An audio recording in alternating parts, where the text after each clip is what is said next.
If you've been through an abusive relationship, would you like to know how to use feelings of anger to help you heal and recover? My name's Ruth Ann. I'm a clinical psychologist. I'm an expert in relationships and issues of narcissism. And in this video, I want to help you change the way you look at anger and experience anger so you can use it as an opportunity to practice self-compassion and help you to heal after an abusive relationship. Many of us live in societies and cultures where anger is seen as a negative emotion. It's seen as an emotion that needs to be managed and controlled. And indeed, I certainly wouldn't suggest allowing your anger to lead to aggressive or violent behaviors. Anger is fundamentally a healthy emotion. It's the emotion we feel when we perceive an injustice or a wrongdoing, where we or someone we care about has been hurt or harmed, perhaps deliberately. It's normal and natural to feel anger under these circumstances. And many people I work with, they kind of want to get rid of feelings of anger. And I'll often say, well, what would a world without anger look like? Well, probably a world where no one fights against injustice, where progress doesn't get made. Anger is fundamentally a healthy emotion that can drive us to work towards justice and creating a better world. I came across a piece of writing about anger. I will link to it in the description. It's by a poet called David Whyte. And he writes this beautiful piece of writing where it starts with anger is the deepest form of compassion. And I think he's absolutely right about that. If you are willing to slow down and listen to your anger, listen to what it's telling you, it will point you in the direction of the things that hurt the most, the things where you have been the most hurt, the most harmed, the most injured. And by paying attention to anger and allowing it to direct you towards the parts of you that are the most wounded and the most hurt, you can begin to really take care of and nurture yourself, to comfort yourself, to think about where you need to protect yourself and what you need in order to recover. Now, it's not unusual when survivors of abuse are angry, and they're right to feel angry. I actually think becoming angry is a really important and healthy part of recovery, because when we're angry towards someone who abused us, we are able to recognize that we were not the problem, that there was wrongdoing that happened. We're able to recognize the ways in which we've been hurt. And that's a really important part of the process, especially for people who have engaged in a lot of self-blaming and self-recriminating ideas about themselves, people who've really beat themselves up because they've been abused or hurt by someone else. So anger is a necessary part of healing and recovery. But anger can also lead us to focus on the person who abused us. And I think I see this so much in people who are like, well, why did this person do this to me? Or were they a narcissist? Or what was wrong with them? Maybe they were a psychopath. And there's this drive to try and understand the abuser, to try and understand their psychology. And maybe that's also a way of trying to control the situation, trying to keep yourself safe, trying to think about, well, how would I recognize if this was happening again, spot red flags and not be in a relationship with someone like that? Or how can I cut these people out of my life entirely? And yes, of course, I want you to keep yourself safe and to be protective of yourself.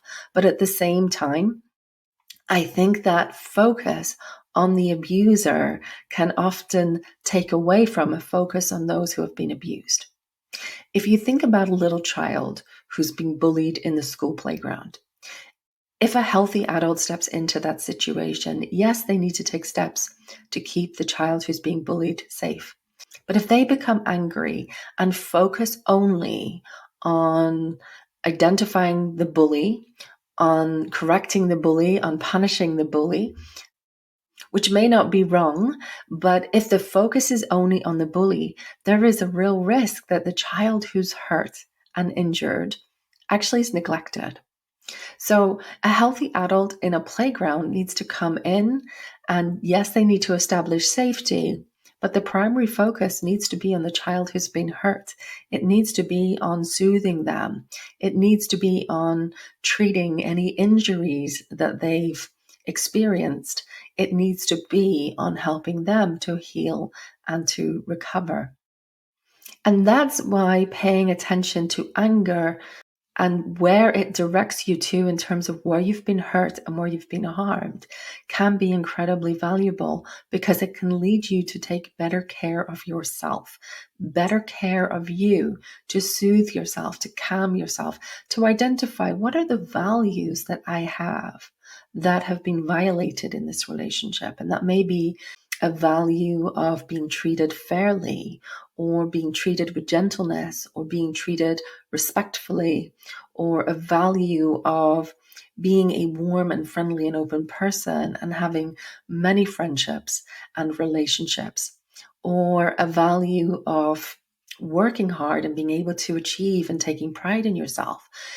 If the relationship that you've been in has undermined you, has undermined the respect and the compassion that you rightly have for yourself, if it's undermined your relationships with other people, if it's undermined the pursuit of your life goals and the things that are important to you, then part of healing and recovery needs to be focusing on restoring those things. Feeling anger in that way is incredibly vulnerable. It encourages you to look inwards and to really feel the hurt, to really feel the injury that has been caused by this abusive relationship.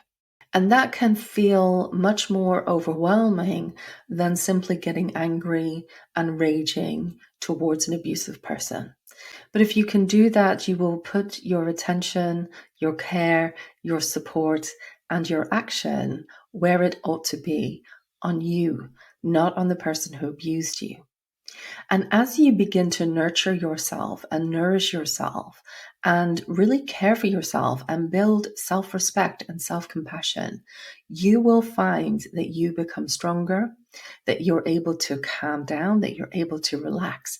And if you need to deal with an abusive person and unfair behavior and poor treatment of you in the future, whether that's having to deal with an abusive parent, or a parent who's been very hurtful in their behavior towards you, or a friend, or a coworker, or a partner or an ex-partner.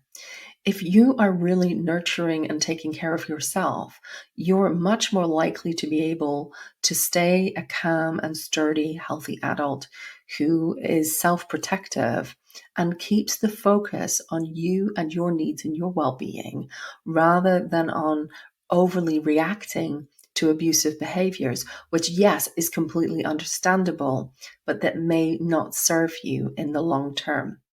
Sometimes the focus on an abusive person can feel quite strong, and it can feel powerful, and it can be difficult to let go of that. But if you have the courage to let go of it, even for a time, and to turn your attention inwards and towards yourself, towards the parts of you that have been hurt and wounded, that opens up a very real possibility of taking care of yourself and supporting your own recovery after an abusive relationship. And that can take many, many forms. But if you're able to identify, well, in this relationship, I lost my self-respect, I lost my compassion for myself, I wasn't able to care for myself, then focusing on that can help direct you towards building self-compassion and self-care and self-respect. Or if you realize in this relationship, I neglected my wider friendships, my wider family, my wider networks, then your recovery may need to focus on establishing better relationships, better friendships, wider relationships that are supportive and sustaining for you. Or if your abusive relationship has made you feel small and incapable and unimportant, then a lot of recovery for you may lie in discovering the values and the goals that matter to you, and to have the courage to pursue the life goals that are of importance to you. So all in all, I hope this video helps you to reflect on your anger and helps you to turn your attention towards yourself, towards the parts of you that have been hurt and harm so you can really take care of yourself and meet your needs, and hopefully be less focused on the person who abused you. I'd love to hear your thoughts, so leave a comment. If you like this video, hit the like button, subscribe if you'd like to hear more from me. I look forward to seeing you again next time. In the meantime, take good care.